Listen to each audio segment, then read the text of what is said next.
Welcome to Biology A to Z. Today our topic is megasporogenesis, embryo sac or female gametophyte development, and megagametogenesis, that is egg formation. This very topic is available on our channel in both English language and in Hindi Urdu medium. So if you are more convenient with English language, you can watch another video on this our channel with same contents with same topic.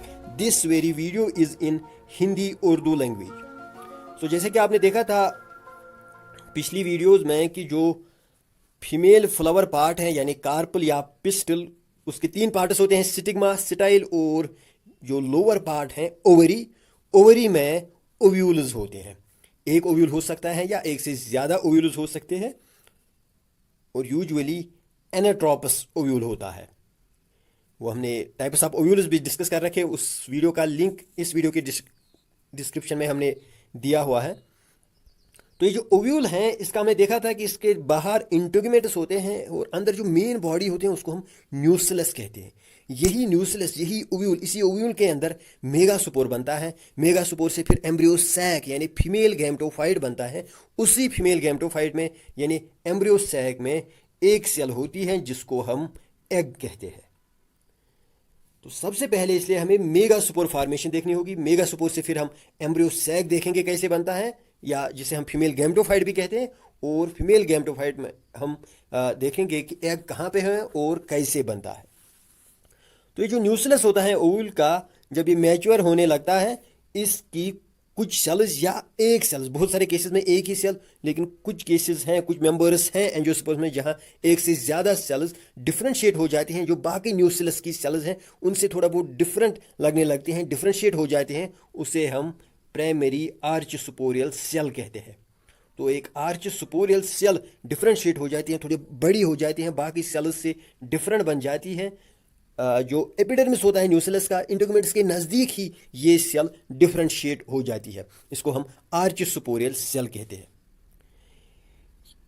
बहुत सारे members में, बहुत सारी families में यही आर्चस्पोरियल cell directly act करती है as megaspore mother cell. देखिए हम ओव्यूल की सेल्स देख रहे हैं, चाहे इंटेगुमेंट हो, न्यूक्लियस हो, चाहे आर्चस्पोरियल सेल हो, कोई भी सेल हो, यहाँ पे हर सेल डिप्लॉयड होगी, 2n होगी।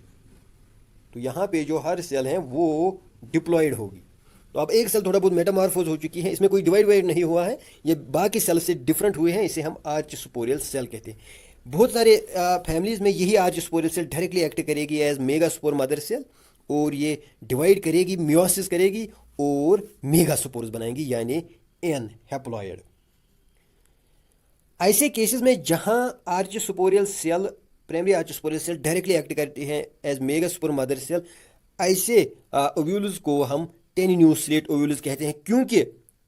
क्योंकि इस सेल ने डायरेक्टली एक्ट किया है एज मेगास्पोर मदर सेल, तो इस सेल से जो मेगास्पोर्स बनेंगे उनसे जो बाद में एम्ब्रियो सैक बनेगा वो ज़्यादा डीप सीटेड नहीं होगा, क्योंकि मेगास्पोर मदर सेल खुद उतनी डीप सीटेड नहीं है।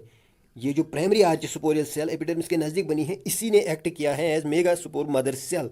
एज अ रिजल्ट जो इससे एम्ब्रियो सैक बनेगा, या ये जो ये मेगास्पोर मदर सेल खुद भी है, ये उतना डीप सीटेड नहीं होगी। ऐसे ओव्यूल्स को हम टेनिन्यूक्लिएट ओव्यूल्स कहते हैं। इनमें जो है न्यूक्लियस एम्ब्रियो सैक के बाहर बहुत कम रहता है। लेकिन कुछ मेंबर्स ऐसे हैं जिनमें क्रेसिन्यूक्लिएट ओव्यूल्स होते हैं।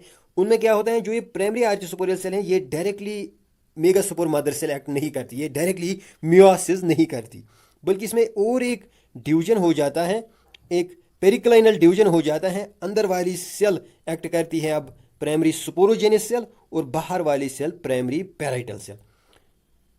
तो ये जो ये प्राइमरी स्पोरोजेनियस सेल हैं जिससे अब मेगास्पोर मदर सेल बनेगी, ये थोड़ा डीप सीटेड होगी क्योंकि बाहर प्राइमरी पैराइटल सेल बनी है, तो ये थोड़ा डीप सीटेड होगी।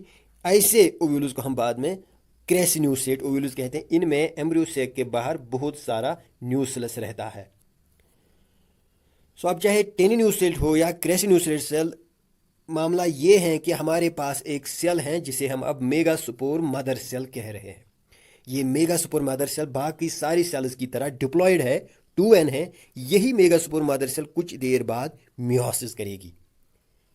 हम मेगास्पोर फॉर्मेशन देख रहे हैं। साथ में हमें मेगा सुपोर से फीमेल गैमेटोफाइट भी बनाना है।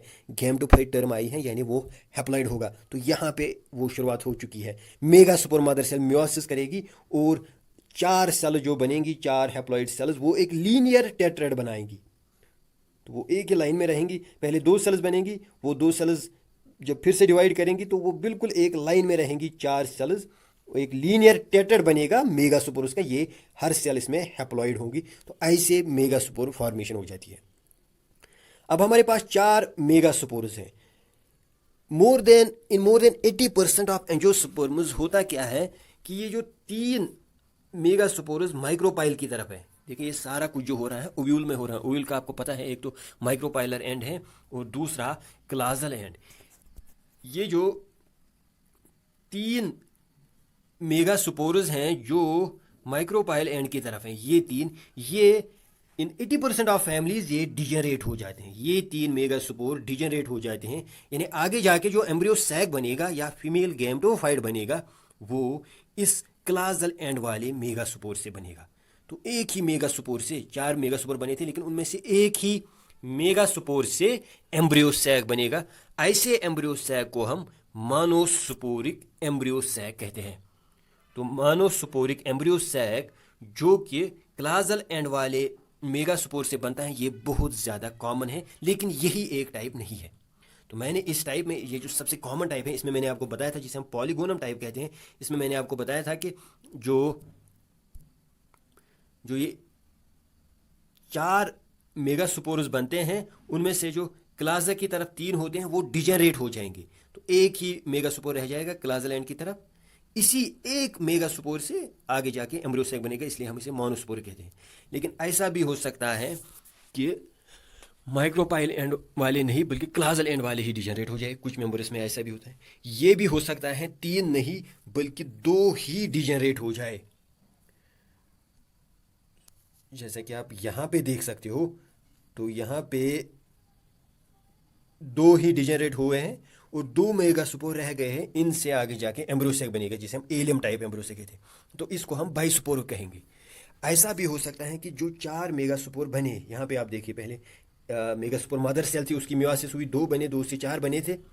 ऐसा भी हो सकता है कि ये 4 के 4 फंक्शनल रहे, इनमें से कोई डिजेनरेट नहीं होगा। इनसे जो आगे जाके एम्ब्रियो सैक बनेगा उसे हम टेट्रासुपोरिक कहते हैं।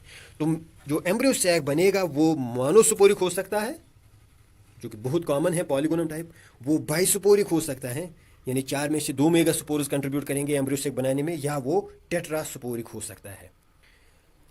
तो इस बेसिस पे कि कितने सुपोर्स से बनेगा, इस बेसिस पे 3 टाइप्स हैं, मोनोसुपोरिक, बाइसुपोरिक, टेट्रासुपोरिक। लेकिन फिर और भी क्राइटेरिया है कि आगे जाके कितने डिवीजन्स होंगे। जो ये एम्ब्रियो सैक बनेगा वो 7 सेल का होगा या 8 सेल का, वो 4 सेल का होगा, 20 सेल का होगा, 16 सेल का। उस हिसाब से बहुत सारे तकरीबन 12 different types of embryo sacs angiosperms में पाए गए हैं।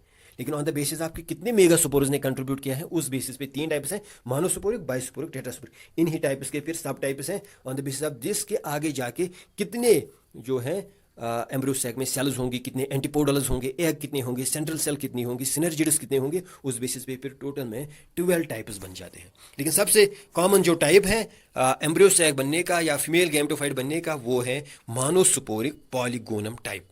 तो मोनोसुपोरिक पॉलीगोनम टाइप में क्या होता है, जो क्लाजल एंड की तरफ मेगा सुपोर होता है सिर्फ वो एक्टिव रह जाता है। जो माइक्रोपाइल एंड की तरफ 3 होते हैं वो डिजेनरेट हो जाते हैं। यहां पर जो पहले 4 मेगा सुपोर्स हैं, इनमें से जो माइक्रोपाइल एंड की तरफ 3 है वो डिजेनरेट हो जाते हैं। सिर्फ जो नीचे वाला है क्लाजल एंड की तरफ, सिर्फ वो एक्टिव रहता है। वो मेगा सुपोर फिर डिवाइड करता है, ट्रांसफरस डिवीजन होता है, वो सेंटर में पहले पहुंच जाता है और वहां पे डिवाइड करता है। तो 2 न्यूक्लिय अब बन गए हैं, एक हैप्लॉइड न्यूक्लियस से अब 2 हैप्लॉइड न्यूक्लिय बन गए हैं सेंटर में। लेकिन वो जो 2 हैप्लॉइड न्यूक्लियस सेंटर में बन गए हैं वो अपोजिट एंड्स की तरफ भागते हैं। एक माइक्रोपाइल की तरफ भागता है, दूसरा क्लाजा की तरफ। सो एक ही मेगा सुपर एक्टिव रहा था, उसने डिवाइड किया है, उसमें से जो 2 न्यूक्लिय बने हैं, एक माइक्रोपाइल की तरफ जाता है, दूसरा क्लाजा की तरफ। जो माइक्रोपाइल की तरफ गया है वहाँ पे वो फिर से डिवाइड कर, अब जो डिवीजन हो रहे हैं ऑब्वियसली ये सिर्फ माइटोसिस होंगे, क्योंकि जो जब मेगा सुपर बना था मेगा सुपर मदर सेल से, तो मियासिस वहाँ पे हो चुकी थी। यहाँ से आगे जो डिवीजन होंगे ऑब्वियसली ये सिर्फ माइटोसिस होंगे। ये ऑलरेडी एन है, तो इसमें जो डिवीजन होंगे माइटोसिस होंगे, एन ही रहेंगे। जो भी यहाँ पे सेल्स बनेंगी, न्यूक्लिय बनेंगे, वो हैप्लॉइड होंगे। तो यहाँ पे जो पहुंचा है इसमें डिवीजन होगा, जो यहाँ पे पहुंचा है इसमें भी डिवीजन होगा। तो ऊपर भी 2 है, नीचे भी 2, फिर से डिवीजन होगा। यहाँ पे 4 बने हैं, नीचे भी क्लास की तरफ 4। तो ऊपर वाले 4 में से एक माइग्रेट करेगा सेंटर की तरफ, नीचे वाले 4 में से एक माइग्रेट करेगा सेंटर की तरफ। तो बीच में अब 2 न्यूक्लिय हैं, ऊपर 3 ही रह गए हैं, नीचे भी 3।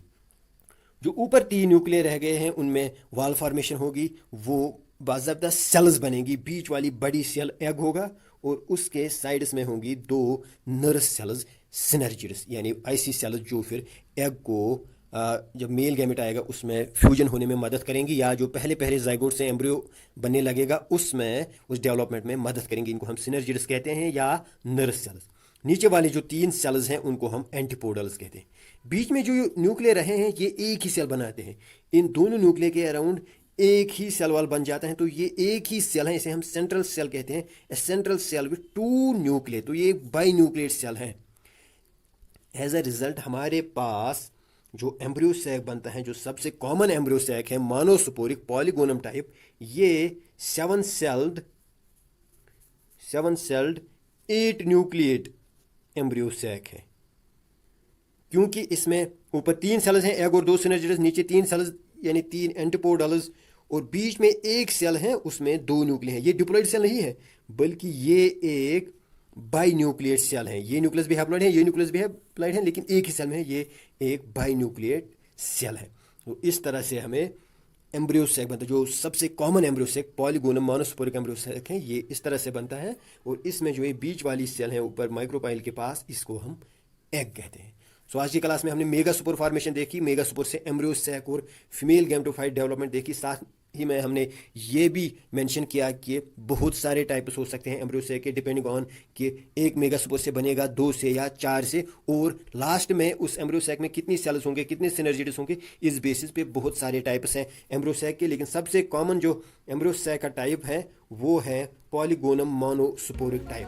तो अगर आज का वीडियो आपको पसंद आया हो तो शेयर कीजिएगा, और अगर चैनल को सब्सक्राइब नहीं किया है तो साथ ही में चैनल को सब्सक्राइब कीजिएगा। Thank you.